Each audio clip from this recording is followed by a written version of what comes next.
Merci, Monsieur le Président.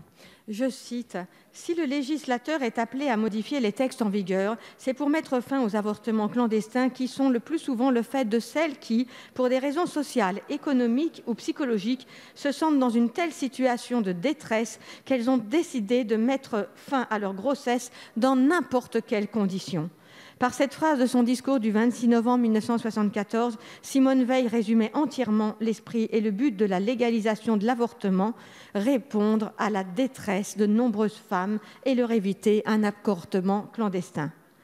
En supprimant le critère de détresse, la loi Égalité entre les femmes et les hommes du 4 août 2015 a trahi l'esprit même de la loi Veil.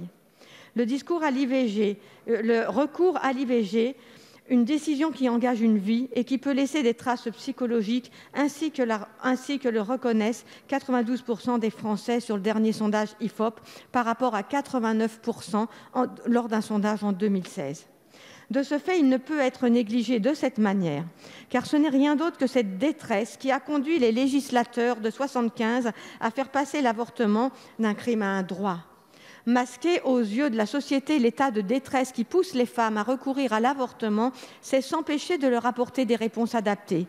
Ne pas reconnaître cette détresse, c'est l'aggraver.